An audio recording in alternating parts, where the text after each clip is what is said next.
Hey everyone, it's Pandora's Box at Kotaku, and I'm doing a rare non-weekend toy bargain hunting outing. It's great getting random days off from work. I didn't find too many new things last time, and I'm gonna check out some different Ross, DD's discounts, etc. locations compared to the last outing. I wonder if we'll come across some new stuff. Why don't we get into it? Before that, if you enjoy the content, make sure to drop a like, leave a comment, and sub to the channel. For additional support methods, Patreon and Supers are available if you feel like I earned them. And of course, please extend that support by beating the crap out of stupid ugly turd squirrels like I own. Rain or shine, she deserves a good smackdown.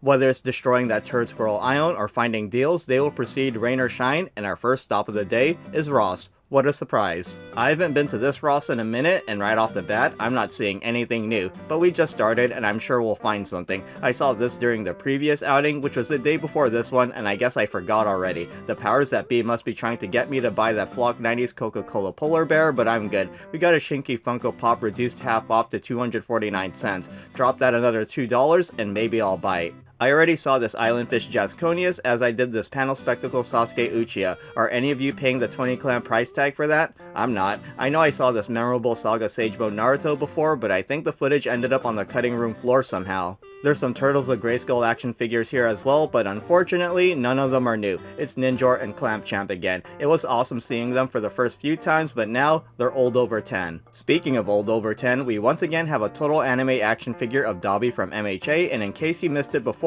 he's 13 smackers. He goes for 20 bucks on the Zon, and considering he's not really moving, Dobby needs to be priced lower. In regards to not moving, here's plenty of unmatched collection Sammy Guevara action figures. Ugh.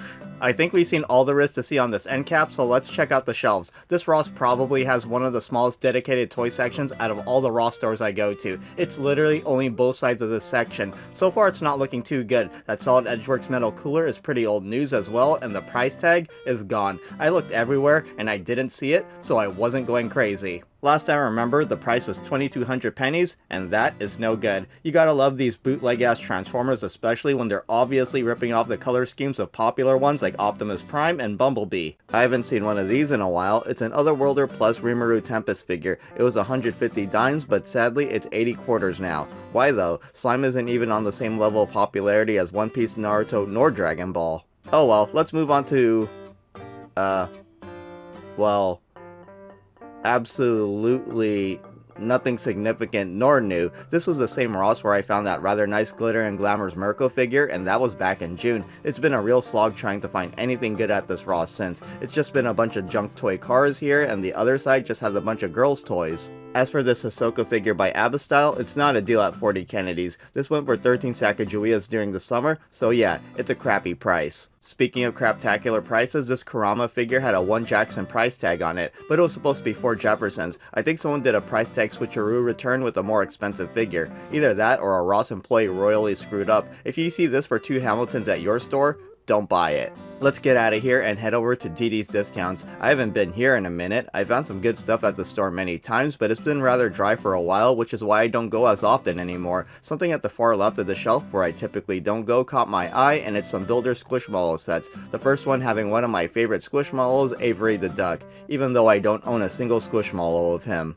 8 Simoleons is only marginally lower than Amazon pricing, so I wouldn't spend the time hunting for that specifically. The Reginald set is 10 buckaroos online compared to 8 at DD's, and as for the Cam and Benny camping set, 19 bones online compared to 11 paper Georges at DD's, so that's a much better deal. I think they're rather neat, but I'm still gonna pass. I got higher priority stuff I want to find at discount stores. I still never found those Sonic 3 action figures nor the Marvel Legends Hulkbuster at Ross. It might be too late for me, but maybe a restock will happen. Or maybe some will appear at DD's discounts. I can only hope.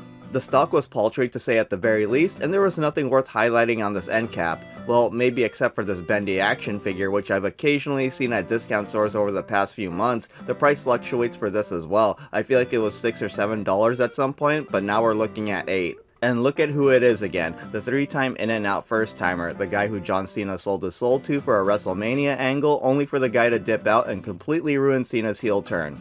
Up next, I found some Agent Helix G.I. Joe Classified Series action figures for $6 each, but sadly, both of them were stolen. That really sucks. The Mother Toad really had to steal both. One wasn't plenty. I would have bought Agent Helix instantly, and sadly, I never saw her at another DD's discounts. Don't you just hate it when you find something awesome only to end up with Xbox balls on your face or getting stink-faced by Rikishi? I call that sort of thing setting yourself up for a Bronco Buster. I think only Attitude Era wrestling fans are gonna understand that one. The same ripoff Alduin Mega Block set that I saw at Ross is also here, and don't buy it. As for the Captain's Island Lego set, 23 Smackers is probably the best you'll do. Also a little off-center with the camera here, but you're not missing much with these 7 greenback Pokemon battle figures. There's not much else to see here, so let's move near the checkout area where some more collectibles are at. Looks like we got some repeats from the previous outings, but we got a Jack-specific Goomba, which is 800 pennies sadly. I'm pretty sure I got this for 60 or 70 dimes a few months back. However, you're still not going to find it any cheaper elsewhere. Dry Bones is the same price at DD's, but given the online pricing,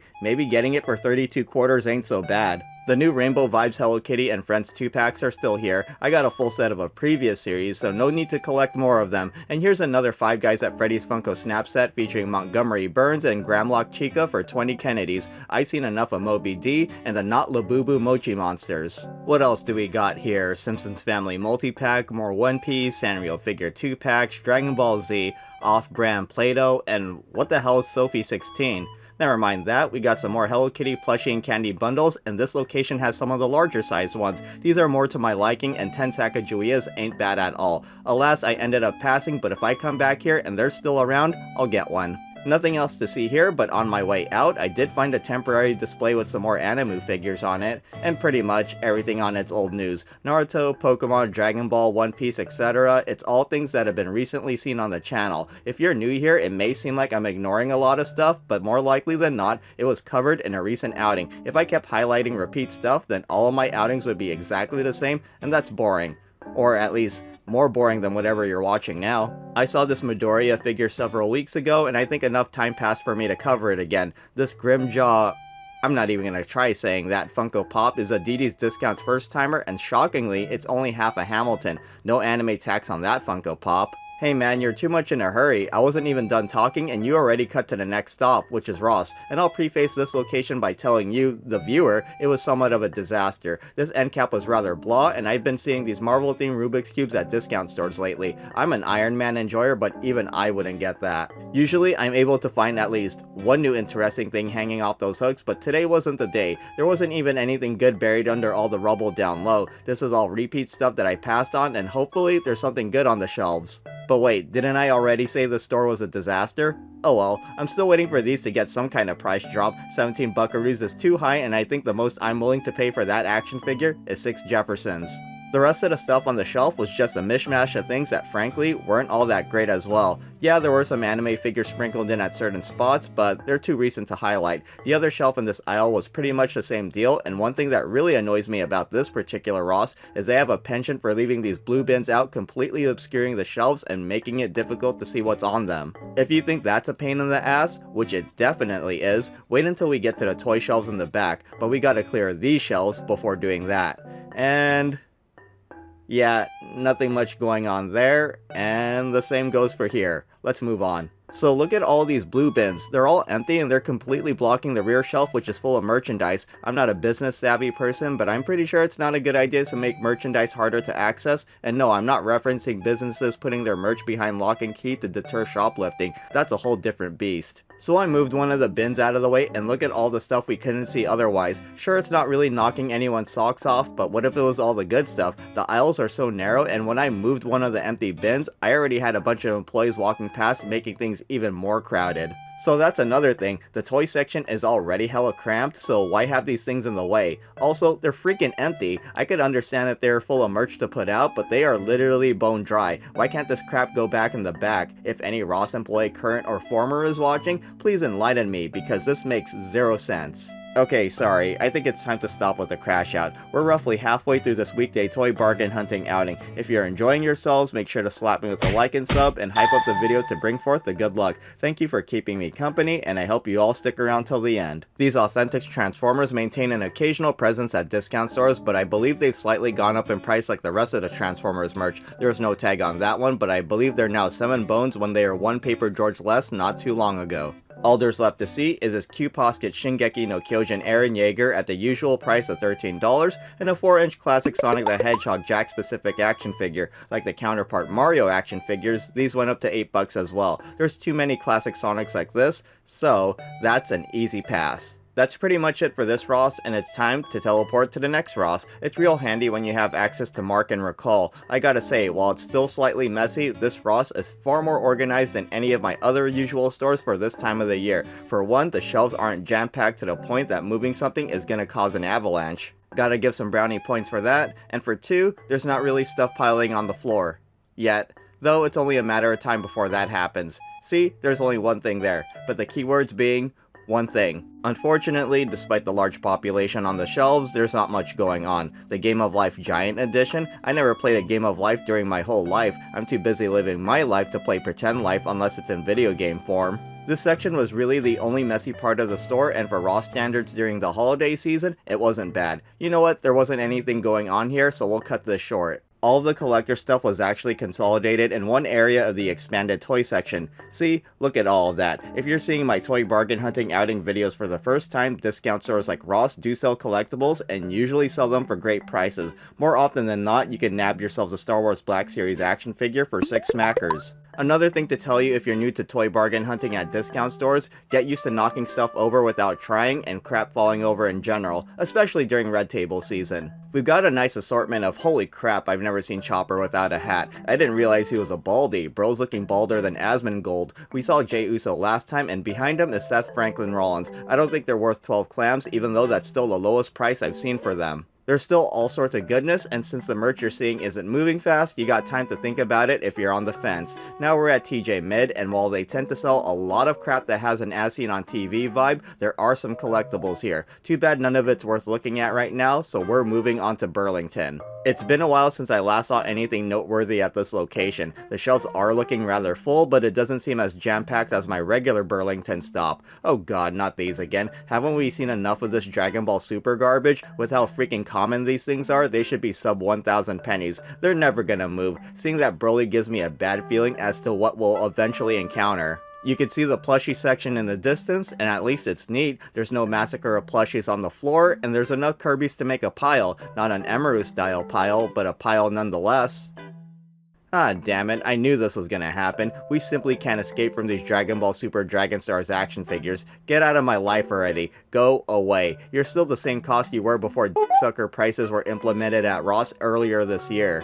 Well, at least we could focus on something different, a WWE Elite Collection AJ Styles action figure, which has a much better price than 90 dimes. There was quite a few here, but I didn't see any other WWE action figures around. AJ Styles is phenomenal, but I'll pass. Those diorama sets won't be moving, and there is a Super Mario Lego set here that I completely missed, as I did with an Animal Crossing set which I've actually already seen at Ross. There wasn't much left to see other than these clip and go Pokemon sets, which are basically single battle figures with a particular Pokeball variant. I moved on to the red table section to see if this Burlington was popping off with the anime figures yet, and it wasn't the case. I don't know what's going on here, but it looks like a bunch of crap. One of the few anime figures here that wasn't present at my regular Burlington was this Grandista Trafalgar Law, and he's 68 quarters just like the glitter and glamorous Boa Hancock figure I bought about 2 weeks prior to this outing. There was also this Luminasti Spy Family Anya Forger figure, and I made a boo-boo by not getting a shot of the price. The rest of the stuff are figures I saw at my regular Burlington recently, thus I will skip. Onward to DD's discounts, and it's a breath of fresh air to see organized shelves, especially during red table season. Are your DD's discount stores usually far better organized compared to your Raw stores? Let me know in the comments. This is a new discount store find, a DC Metal Force transforming Batwing, but there's no reason for Superman to have a place in it when he can, you know, fly on his own. DD's discounts prices this at 30 Kennedys while it goes for a single Jackson on the bay. You think it's worth the DD's price? Personally speaking, no, but I'm not an enjoyer. As that doesn't seem to be moving fast, it's probably not worth the tag. We have more of the same on this end cap, and I never did see any of those squish-along sets get reduced pricing, so I guess I'm not buying them. Onto the main shelf, and it's endless buckets of random animal or dinosaur toys. It's all rather craptacular. Each time I see this Classified Series Sniper action figure, I check if there's any price drops. I know these are relatively new stock at DD's discount, so it's not likely gonna happen so soon, but I keep hoping. We got another 4-inch action figure of Petey from the Dogman movie for a predictable 4 Jeffersons.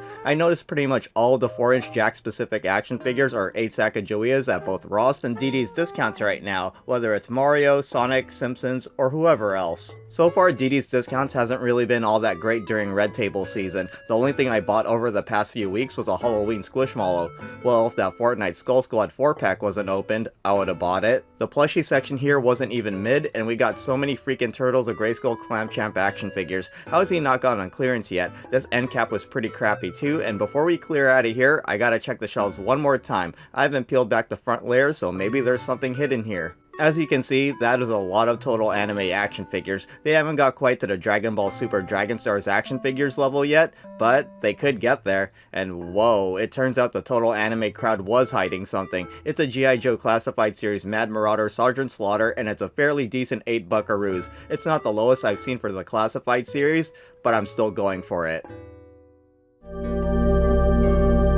Once again, I found something rather late into the outing, and now it's time for the Pokemon Center vending machine. And whoa, this is my first time coming across an entire booster box. I was thinking of buying the Mega Evolution box, but after tax, that's about 18 Hamiltons. When it comes to Magic and Yu-Gi-Oh, the cost per pack is usually cheaper when you buy a box, but it's not the case with Pokemon. The cost per pack in a booster box is the same as buying an individual pack. Considering I already bought a Mega Evo ETB, I'll pass on the box and grab some of these Surging Sparks booster packs. I already have quite a few of these, so they're likely going to be Christmas gifts. I'm still hoping to nab a Prismatic Evolutions bundle from a vending machine, and we'll see if my luck can get me there, but for now, this'll do.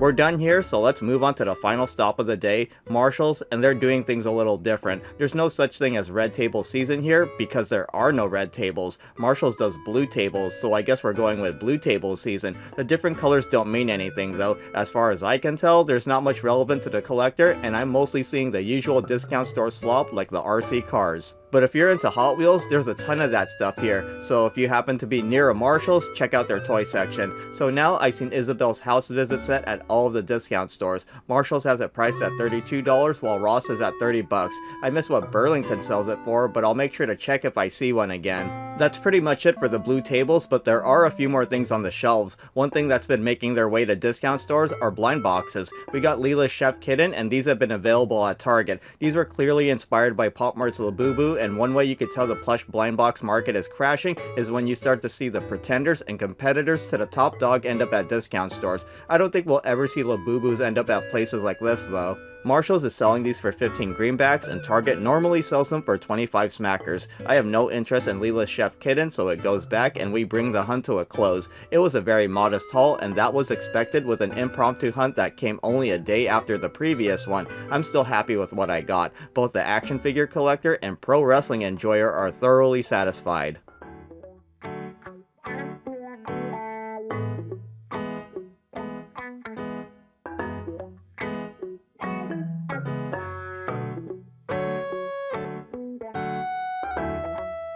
And that does it for another toy bargain hunting outing. If you made it this far, type Sergeant Slaughter in the comments. Thank you for joining me for this out of the ordinary run, and if you have some more time on your hands, please check out some of my other videos, and I'll see you there. If not, I'll see you later.